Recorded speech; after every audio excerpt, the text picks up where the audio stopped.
जाम है, full public.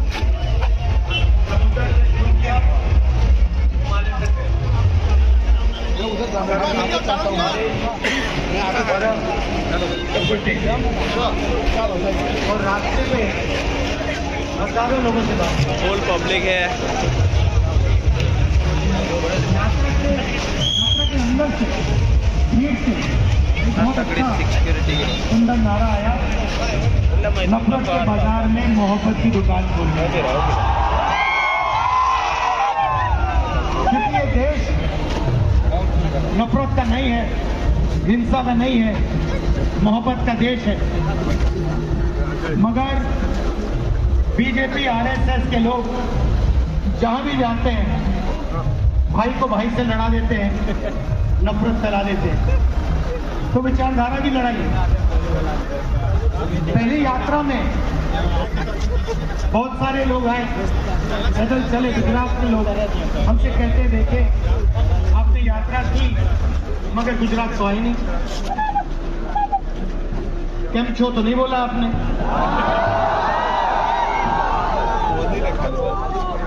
Manipur के लोगों ने कहा, उड़ीसा के लोगों ने कहा कि आपने साउथ से नॉर्थ कर दी, ईस्ट से वेस्ट करनी चाहिए। तो हमने बात मान ली। आज मैं आपके सामने यहाँ हाजिर हूँ। अब यहाँ पे आदिवासी भाई हैं, चलो अलग अलग वर्ग के लोग हैं। यहाँ पे कोई आदिवासी युवा है? आपका नाम क्या है?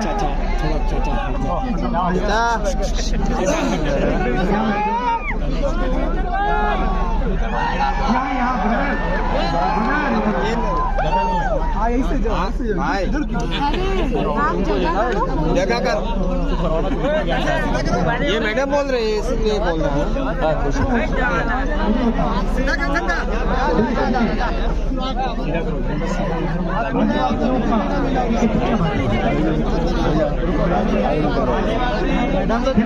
मैडम खड़ी है यार, मीडिया आदिवासी क्यों नहीं है अपने साथ? नहीं भाई, सवाल का जवाब दो। मैडम के साथ सवाल का जवाब दो। सवाल क्लियर है। हिंदुस्तान में आदिवासियों की कितनी आबादी? अगर नहीं जानते क्या तो नहीं जानते? 30% तो है। 30% नहीं है। 45% आदिवासी हिंदुस्तान में 8%। ये आप नंबर याद रखो। तो 8% अगर आपकी आबादी है तो कम से कम कितनी हिस्सेदारी होनी चाहिए? 8% है तो आबादी सर, संविधान के हिसाब से 8%। तो कम से कम, अगर आप कम से कम करें तो अगर आपकी आबादी 8% है तो आपकी भागीदारी भी 8% होनी चाहिए।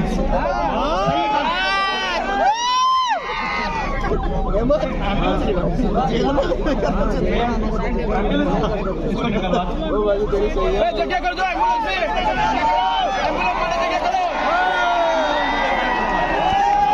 एम्बुलेंस आकर पुलिस वाला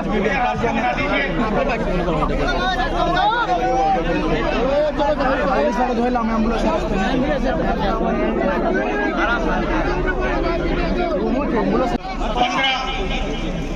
गरीब जनरल कास्ट के कितने लोग? 5%। तो सब जोड़ो तो 90% हो जाता है। ठीक है, मगर अभी मैं आदिवासी की बात करता हूँ। हिंदुस्तान की सबसे बड़ी कंपनियों की लिस्ट निकालो। 200 सबसे बड़ी कंपनियां हिंदुस्तान के धन को कंट्रोल करती हैं। नाम आपने सुने होंगे। पहले नंबर पे कौन है? अदानी, अंबानी। दूसरे नंबर पे कौन है? अंबानी। आप जानते हो, नाम जानते हो, 200 हैं। उनकी मालिकों के लिस्ट में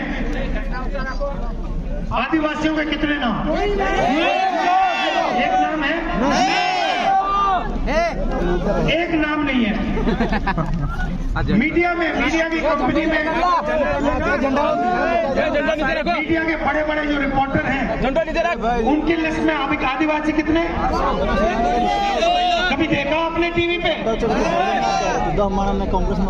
पिछड़े वर्ग का कोई देखा? आदिवासी कभी देखा? दलित देखा? तो 200 सबसे बड़ी कंपनियों में 90% का कोई आदमी नहीं, मीडिया में 90% का कोई आदमी नहीं। सही? प्राइवेट अस्पतालों में आप जाते हो, सर्जरी होती है, पैसा देते हो, लाखों रुपए देते हो जेब से, देते हो ना? प्राइवेट अस्पतालों के मालिकों में आदिवासी कितने? एक भी नहीं। कोई नहीं। पिछड़े कितने? जीरो। दलित कितने? गरीब जनरल कास्ट के कितने? ठीक है, चलो कॉलेज यूनिवर्सिटी की बात करते हैं। प्राइवेट कॉलेजेस जो है, बड़े बड़े यूनिवर्सिटियां हैं, इनके मालिकों में आदिवासी कितने? कोई नहीं है। दलित कितने? पिछड़े कितने? तो आप हो कहाँ? आप हो 8%, पिछड़े 50%, दलित 15%, माइनॉरिटी 15%, 90% आपकी आबादी। आप हो कहाँ? भागीदारी कहाँ है आपकी? मनरेगा में ना आप मीडिया में हो, ना आप प्राइवेट अस्पतालों को चलाते हो, ना आप प्राइवेट कॉलेज यूनिवर्सिटी को चलाते हो। तो ठीक है सर, आप कहोगे नहीं भैया हमारे लोग तो ब्यूरोक्रेसी में है, तो अभी तो पहले पैसा लेते हैं बाद में ब्यूरोक्रेसी में है हमारे लोग। दिल्ली की सरकार को, हिंदुस्तान की सरकार को 90 लोग चलाते हैं, IAS अफसर है, उनकी लिस्ट मैंने निकाली। जो हिंदुस्तान के बजट को बांटते हैं, मतलब ये सब पैसा जो आता है ना, वो लोग निर्णय लेते हैं। नेशनल हाईवे बनती है, वहां पे वो लोग निर्णय लेते हैं कि भैया इतना पैसा हम गुजरात की नेशनल हाईवे में डालेंगे, सेना में इतना जाएगा, स्वास्थ्य में इतना जाएगा। ये 90 लोग डिसीजन लेते हैं। नरेंद्र मोदी नहीं लेता, ये 90 लोग लेते हैं। इनमें से आदिवासी कितने? कोई नहीं। एक है, मैंने चेक किया, एक बंदा है उसको कोने में बैठा रखा है।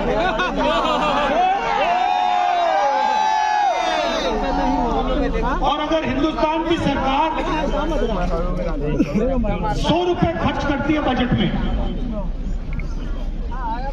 तो आदिवासी वर्ग का अफसर कितने रुपए का भागीदार है? बताओ कितने? 10 पैसे का। 3%? 1% नहीं, 8 नहीं। 100 रुपए अगर खर्च होते हैं तो आदिवासी ऑफिसर 10 पैसे खर्च करता है। 100 में से 10 पैसे आपके, और आपकी आबादी 8%। और जो भैया अदानी को जमीन मिलती है तो किसकी मिलती है? आदिवासी। तो फिर आपका नंबर पड़ता है। जब जमीन लेने की बात होती है तो आपको सबसे सामने लाइन में खड़ा कर देते हैं, और जब भागीदारी देने का टाइम आता है तो सबसे पीछे खड़े कर देते हैं। इधर केवड़िया में भी ले लिया है सर। कांग्रेस पार्टी ने जमीन अधिग्रहण कानून दिया था, 4 गुना मार्केट रेट से ज्यादा पैसा मिलना चाहिए। कितना कॉम्पेंसेशन मिला वहां?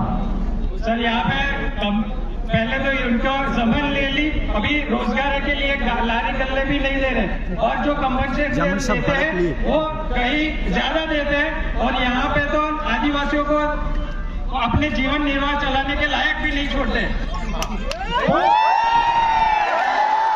तो आपका जल, आपका जंगल, आपकी जमीन उठा के ले जाते हैं, आपसे कहते हैं भैया विकास होगा, और फिर जब आप देखते हो आपको कहीं भी देश में भागीदारी नहीं मिलती। ये विकास, आपको ये सवाल पूछना चाहिए, विकास किसके लिए हो रहा है? विकास हो रहा है अडानी के लिए, 2-3% अरबपतियों के लिए हो रहा है। अदानी अंबानी का क्या हो रहा है? आदिवासी और थोड़ा अच्छा, नई बात निकाली इन्होंने। जो है ना बोलो तुला आपको क्या कहा जाता है? आपके समाज में क्या कहा जाता है? आप कौन हो? आदिवासी, राइट? आदिवासी शब्द का क्या मतलब? मूल निवासी रहने वाले आदिवासी। आदिवासी यहाँ देश के मूल मालिक हैं और जल जंगल जमीन पे सबसे पहला अधिकार है। और कांग्रेस और राहुल जी ये हर जगह छत्तीसगढ़, झारखंड और जहाँ पे भी हम कांग्रेस नहीं है और ये एक ही बात चलाई है। तो आदिवासी का मतलब हिंदुस्तान की जमीन के पहले मालिक। मतलब जब यहाँ कोई नहीं था, जंगल था, तब भी आदिवासी यहाँ हिंदुस्तान के मालिक थे, बराबर थे।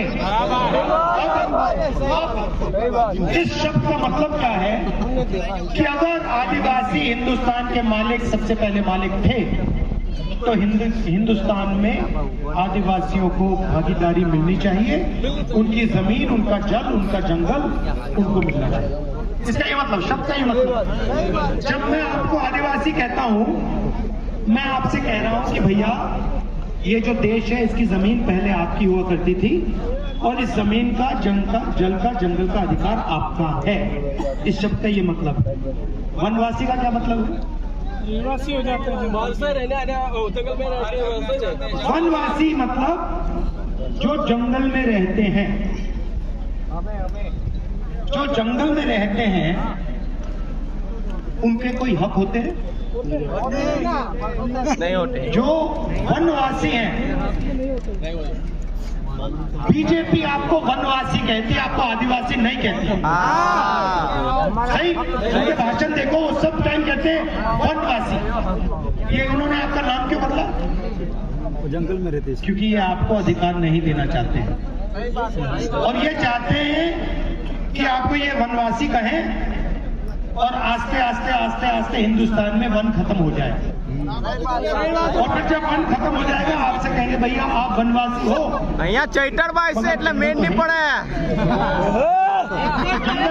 ચૈતરભાઈ ચાલે। आप तो कहीं तो ये फर्क है सोच में। अब आप मुझे कहोगे आगे का रास्ता क्या है? सबसे पहले मैं आपको याद दिलाना चाहता हूँ कि चाहे वो पैसा कानून हो, चाहे वो जमीन अधिग्रहण बिल हो, चाहे वो ट्राइबल एक्ट हो, ये तीनों ऐतिहासिक काम कांग्रेस पार्टी ने आपके साथ मिलकर आपके लिए किए थे। और मैं आपको यहाँ आश्वासन देना चाहता हूँ, सबसे पहला कि आप आदिवासी हो, आप वनवासी नहीं हो और आपका जो हक है जल का, जमीन का, जंगल का, वो आपका है और कांग्रेस पार्टी वो आपको दिलवाएगी। और जो हमने जमीन अधिग्रहण बिल का कानून लागू किया था, फॉरेस्ट राइट एक्ट लागू किया था, उसको हम फिर से ठीक से इंप्लीमेंट करेंगे और जो आपको जमीन मिलनी चाहिए, जो आपका हक है, वो हम आपके हवाले करवा देंगे। अब दूसरा मामला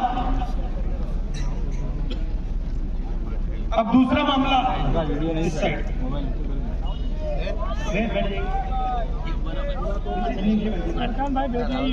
दूसरा मामला भागीदारी का। सबसे पहला कदम, सबसे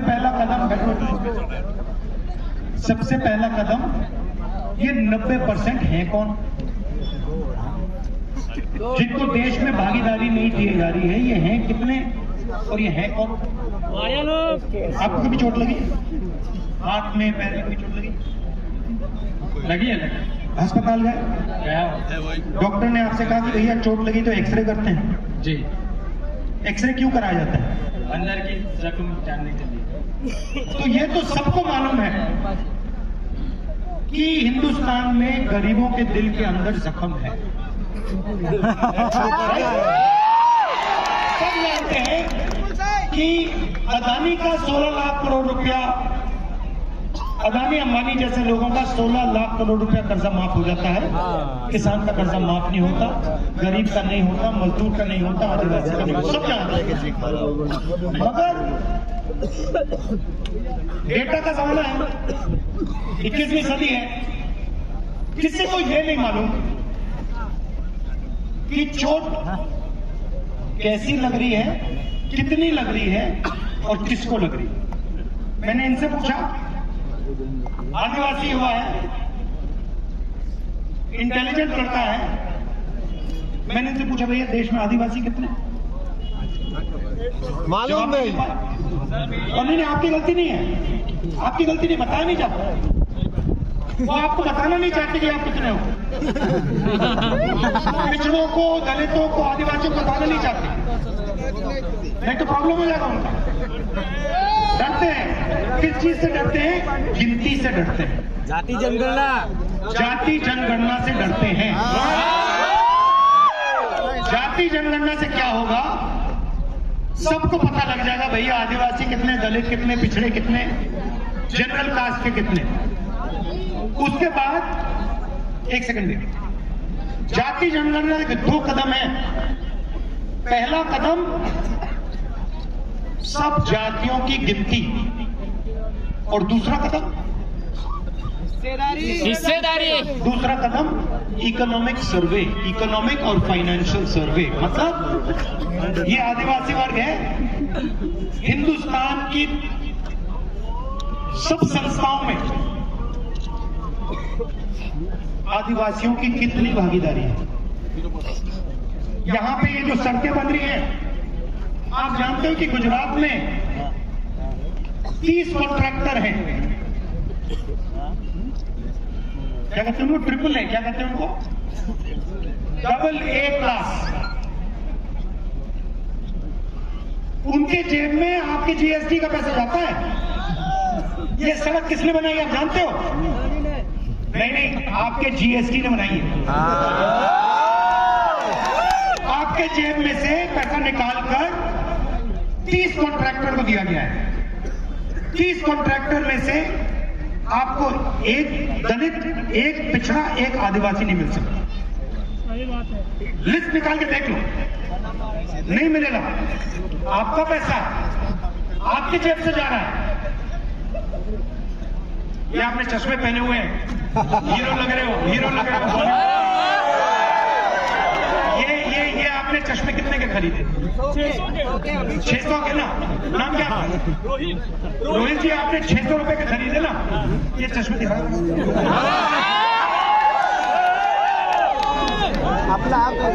ये जो चश्मे खरीदे रोहित ने,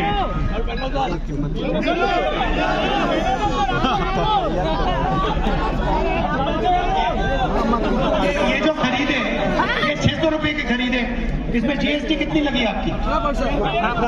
28%। अच्छा, अगर यही चश्मा अदानी खरीदता तो उसके कितने लगते? 28। जितना आपने GST में पैसा दिया उतना अदानी देता है। आपकी आमदनी कितनी है? 50,000। आपकी अंबानी, आपकी आमदनी 50,000 मंथली, उसकी कितनी है? कितनी बार है? तो जिसकी आमदनी गिनती के बाहर है और आपकी 50,000 रुपए है, दोनों एक जैसा GST क्यों दे रहे? पॉइंट है सर, आपके जेब से चोरी हो रही है। आपके जेब से 90% के जेब से, किसान के जेब से, मजदूर के जेब से, आदिवासी, दलित, पिछड़े, इन लोगों के जेब से पैसा जाता कहां है? वही 5-10% के लोगों की जेब में। उसको विकास कहते हैं। बीजेपी उसको विकास कहती है। भैया तुम्हारी जेब से GST का पैसा निकालेंगे, अदानी के जेब में डालेंगे, इसको हम विकास कहते हैं। ये विकास नहीं है, जिसको चोरी कहा जाता है। विकास का मतलब पॉकेट मार। संस्थाओं में 90% की भागीदारी।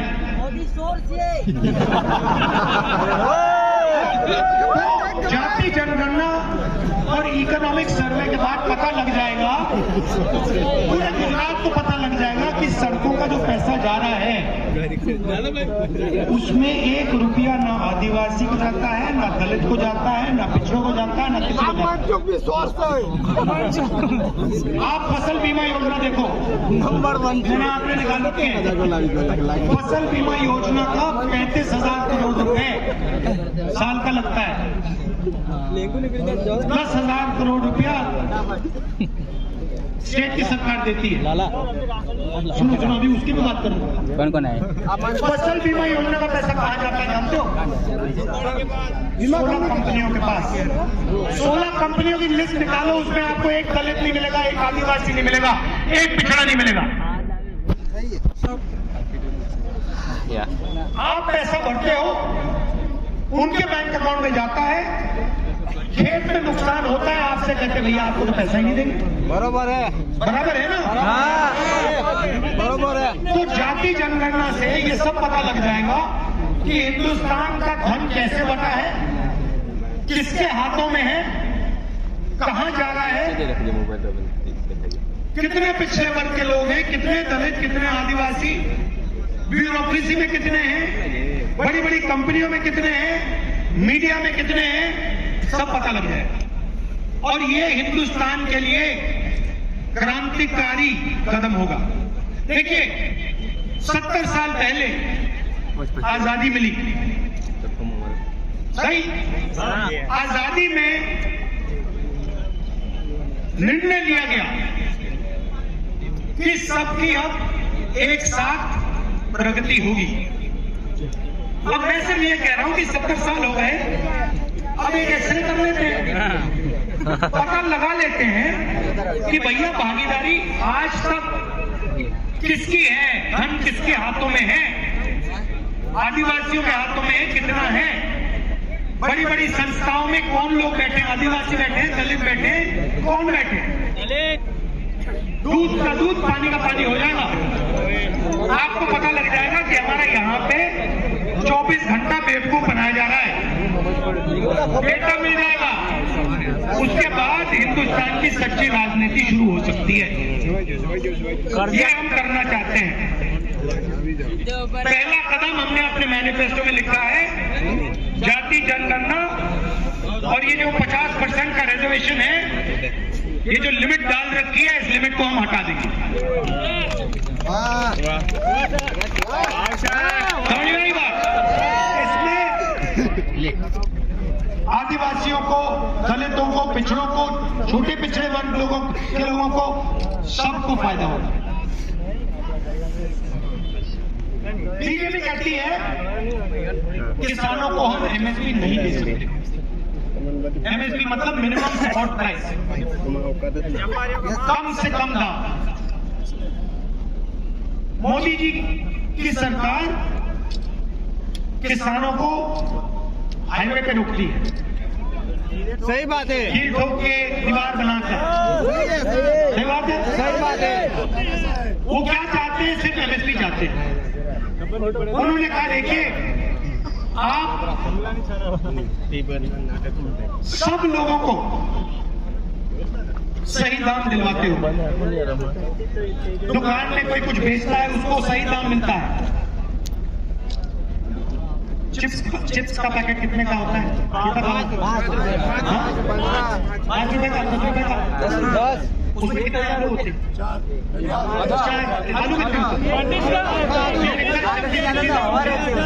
चिप्स का पैकेट दिखा के पूछा, उसमें आधा आलू होता है।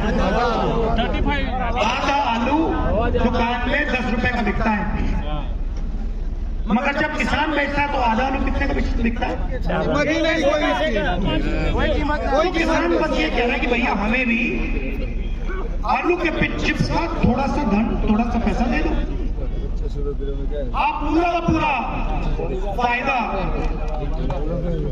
दूसरे लोगों को दे रहे हो। आलू के चिप्स का पैकेट 10 रुपए का होता है। आलू हमने उगाया है, हमें 10 रुपए के, ठीक है 5 रुपए मत दीजिए, 2 रुपए तो दे दीजिए, 3 रुपए तो दे दीजिए। ये क्या है? मोदी जी कहते नहीं, 10 रुपए के पैकेट में तुम्हें गाड़ी पैसे मिलेंगे, 1-2 पैसा देंगे फिर तुम्हें। तो किसान गुस्से में, मोदी जी कहते नहीं देंगे। हम मैनिफेस्टो में लिख दिया कि लीगल एमएसपी हिंदुस्तान के सब किसानों को कांग्रेस पार्टी दे देगी। फसल खराब के क्लेम नहीं देते सर। बोलो बोलो भैया, खुल के बोलो। फसल खराब ये बीजेपी की मीटिंग नहीं है, ये कांग्रेस वालों की है। फसल खराब होती तो नर्मदा में भी पानी, फसल खराब होती तो क्लेम नहीं देते। बोले वो अडानी के वो सैटेलाइट, मोदी जी की सैटेलाइट ने बताया नहीं क्या फसल खराब हुई यहाँ, वो कंपनी वाले क्लेम ही नहीं देते सर। तो वही तो है ना, यहाँ पे अगर जो फसल बीमा योजना है उसका जो पैसा सरकार देती है वो आपके जेब में से निकलता है। आप बताओ, ये रोड के 64 करोड़ खा गए। ये जो रोड है हमारा ये रोड जो है 64 करोड़ खा गए। बहुत भूखा है सर वो। तो भैया अब देखिए, 64 करोड़। मैं आपसे एक सवाल पूछता हूँ। ये देखिए मीडिया वाले खड़े हुए हैं यहाँ पे, देखिए और देखिए जरा, नमस्कार, कैसे हैं आप लोग? मुझे एक बात बताओ, ये जो है ये इन्होंने आदिवासियों की जमीन के बारे में कभी बोला नहीं? कभी इन्होंने किसान के बारे में बोला है कि मजदूर का चेहरा कभी दिखाते हैं? क्यों नहीं?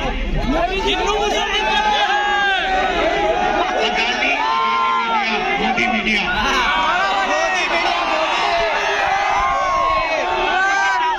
ये आपका ध्यान इधर उधर करते हैं। जब आपको आपने जेब कतरों को तो देखा होगा।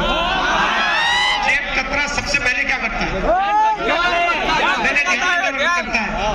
देखो, पहले कहता है भैया उधर देखो, उधर देखो भैया, उधर देखो। वो प्रधानमंत्री का काम है। भाइयों और बहनों, उधर देखो, खाली बजा, इधर फोन चलाओ, दिया जलाओगे भाग जाएगा। वो देखो भैया, उस साइड देखो। आप लोग इधर उधर देखते रहते हो, आप देखते रहते हो। सच्चाई है, जैसे मोदी जी कहते हैं भैया मैं समुद्र के नीचे जा रहा हूँ, आप लोग टीवी ऑन करके देखते हो भैया ये समुद्र के नीचे जा रहा है। आपके जैसे नहीं कर पाएंगे। फिर वो कहते हो क्या था वो चुनाव के समय वो सी प्लेन, वो सी प्लेन पे चढ़ जाता है। फिर आप देखते हो भैया मोदी जी सी प्लेन पे जा रहा है। तो आपका ध्यान इधर उधर करता है। पीछे से चोरी हो जाती है। पीछे से दूसरा आता है, पीछे से अदानी जी आते हैं, ऐसे आते हैं और ये कर जाते हैं। और दूसरी साइड अमित शाह डंडा लिए खड़ा रहता है। डिस्टर्ब करेगा तो मैं मारता हूँ। ये है गुजरात मॉडल, यही है गुजरात मॉडल। ये यहाँ शुरू हुआ था और अब ये पूरे देश में फैला दिया इन्होंने। तो इसको रोका भी यही जाएगा।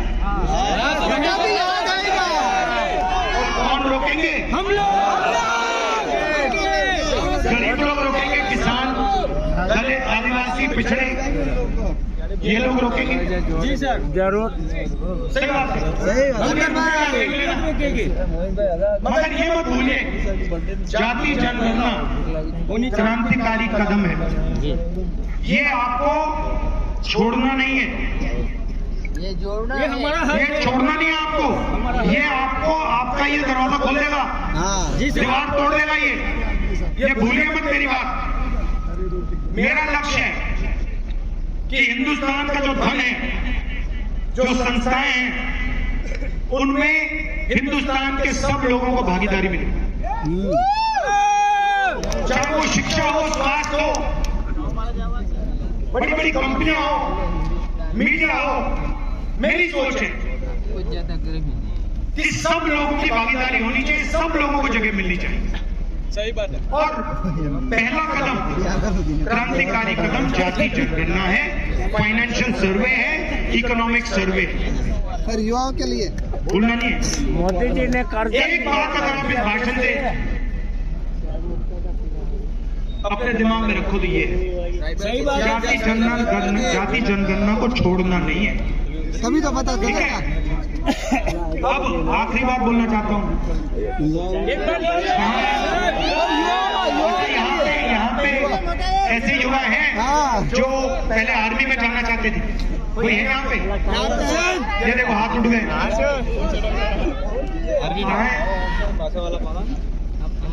क्या है ये? आप आर्मी मैन हो? अभी आर्मी में हो? भैया फंस जाओगे, निकाल देंगे तुम्हें। क्या नाम है आपका? क्या नाम है? Public recording duty. हम लोग क्वेश्चन नहीं देंगे। आ जाओ, आ जाओ। मैं तो सबसे बात कर लेता हूँ।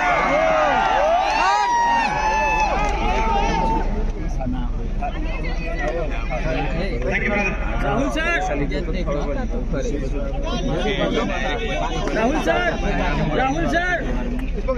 राहुल सर, यादव जी, जन्मदिन के दिन वो नहर का भी पानी आया था।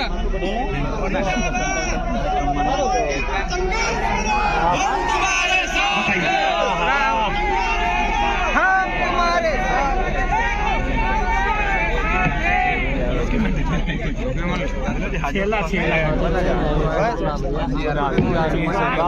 जवान, जय किसान, जय किसान।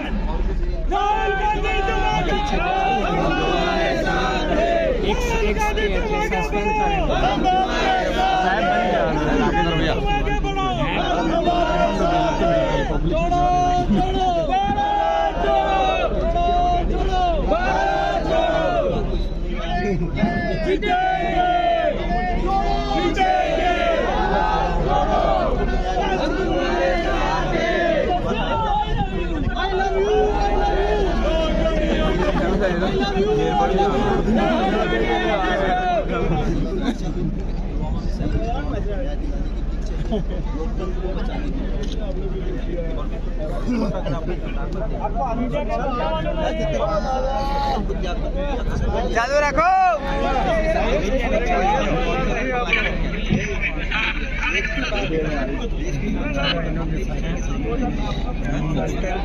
अच्छा एक बात बताओ, ये तो मैं सब आपसे अब देखूंगा, आपसे बात करूंगा आपसे। आप आर्मी को थे, आर्मी के थे, ये अभी आर्मी में नहीं है, तो मैं आपसे पूछना चाहता हूँ, अग्निवीर से देश को फायदा है नुकसान है? नुकसान है सर। भैया इनको बताओ, अग्निवीर से देश को क्या नुकसान है?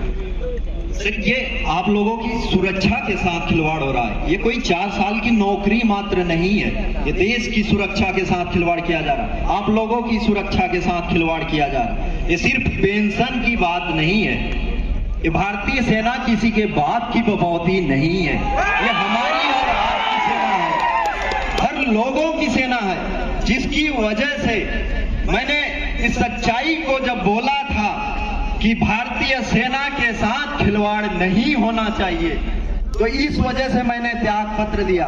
लेकिन उन्होंने बोला ये चीजें मान्य नहीं है, इस चीज को दबाया गया। अच्छा मुझे एक बात बताइए, पहले जो आर्मी थी उसमें एक दे देंगे आपको, उसमें कितने सालों की ट्रेनिंग होती थी? सर मेरी खुद 3 साल की थी और उसके बाद 1 साल की और एडवांस। तो आपकी 4 साल की ट्रेनिंग हुई। आप मुझे बताओ, जो अग्निवीर को 6 महीने की ट्रेनिंग दी जाएगी, उससे काम बन जाएगा? सर वो भी ट्रेनिंग प्रॉपर नहीं हो पा रही, उससे कहीं काम नहीं बनने वाला। वो सेना को बिल्कुल कमजोर किया जा रहा है। आने वाले समय में हम जो स्वर्गीय नेताजी कहते थे मुलायम सिंह कि हमें पाकिस्तान से डर नहीं है, हमें चीन से डर होनी चाहिए। चीन से मतलब मुकाबला करने के लिए अपने सैनिक को मजबूत बनाना चाहिए। लेकिन ये लोग अभी हमें ऐसा कमजोर कर देंगे कि आने वाले समय में पाकिस्तान से भी मुकाबला करने में सोचना पड़ेगा, अगर ऐसी व्यवस्था लाई गई तो। तो देखिए, पहले क्या था, पहले लाखों युवा सुबह उठ के 5 बजे 2-3 घंटे दौड़ते थे, पुलअप्स करते थे, पुशअप करते थे, वर्जिश करते थे आर्मी में जाने के लिए। उनके दिल में देशभक्ति थी, वो जाते थे। सेना बहुत सारे लोगों को नहीं लेती थी, चुनकर लोगों को लेती थी। मगर जब एक व्यक्ति सेना में जाता था तो उसको सेना 2-3 गारंटी देती थी। पहली गारंटी कि हम आपकी रक्षा करेंगे, कुछ भी हो जाए, हिंदुस्तान की सरकार, हिंदुस्तान की सेना, हिंदुस्तान की जवान की रक्षा करेगी। दूसरा वायदा, आपकी सर्विस के बाद आपको गारंटी करके हम पेंशन देंगे। तीसरा वायदा, आपको कैंटीन की फैसिलिटी मिलेगी। और शायद सबसे जरूरी वायदा, अगर आप युद्ध में शहीद हुए तो आपको शहीद का दर्जा मिलेगा, आपको, आपके परिवार को इज्जत और रिस्पेक्ट मिलेगी। वो जवान के लिए सबसे बड़ी चीज होती है। आप उसको कुछ मत दो, आप उसको पेंशन मत दो, कैंटीन मत दो, कुछ मत दो। हिंदुस्तान के सैनिक को आप सिर्फ शहीद का दर्जा दो, वो जिंदगी दे देगा। अब इन्होंने क्या किया, अग्निवीर लाए। चाइना के सैनिक 3, 4, 5 साल की ट्रेनिंग करेंगे, उनको पेंशन मिलेगी, उनको कैंटीन मिलेगी, उनको बाद में रोजगार मिलेगा। और हमारी साइड जो लड़ेगा उसको 6 महीने की ट्रेनिंग मिलेगी और उसको कहा जाएगा कि भैया देखो, आप अग्निवीर हो, आपके साथ ये लड़ रहा है, ये अग्निवीर नहीं है। अगर आप शहीद हो गए तो आपको ना पेंशन मिलेगी, ना शहीद का दर्जा मिलेगा। और आपके साथ ये जो लड़ रहा है, अगर ये शहीद हो गया तो इसको हम पेंशन देंगे, इसकी हम रक्षा करेंगे, इसको शहीद का दर्जा मिलेगा। मतलब इन्होंने हिंदुस्तान में पहली बार 2 तरीके के शहीद बना दिए। एक जिसको शहीद दर्जा मिलेगा और दूसरा जिसको रिस्पेक्ट, आदर, शहीद का दर्जा नहीं मिलेगा।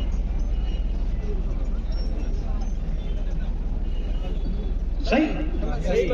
तो इससे क्या, आपको क्या लगता है, हिंदुस्तान की सेना मजबूत होगी? कमजोर कमजोर कमजोर होगी।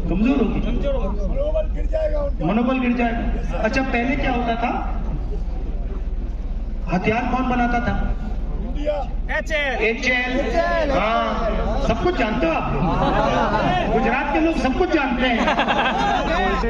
HAL, Indian ordnance factory, DRDO। अब कौन बना रहा है?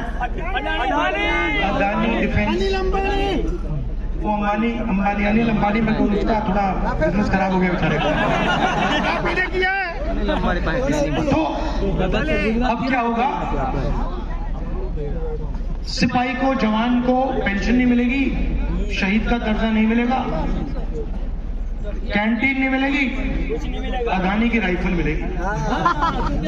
कारतूस भी अदानी बनाएगा, ड्रोन भी अदानी बनाएगा, राइफल भी वो बनाएगा नहीं, इजराइल की कंपनी के साथ उसकी पार्टनरशिप होगी, असेंबल करेगा, थोड़ा सा पैसा वो लेंगे, थोड़ा सा पैसा ये लेगा, और हिंदुस्तान का जवान बिना ट्रेनिंग के शहीद होगा। तो ये है कांग्रेस लाओ, इनकी कांग्रेस सोच। लाओ। इसका बहुत जबरदस्त नुकसान होने वाला है। अभी जनता को समझ नहीं आ रही बात, इससे बहुत भयंकर नुकसान होने वाला है सेना का और हिंदुस्तान का। तो ये मैं आपसे कहना चाहता था, जाति जनगणना इकोनॉमिक सर्वे नहीं भूलना है। वायदा करो मुझे, नहीं भूलेंगे और करवाएंगे, गिनती करवाएंगे। बहुत बहुत धन्यवाद, नमस्कार, जय हिंद।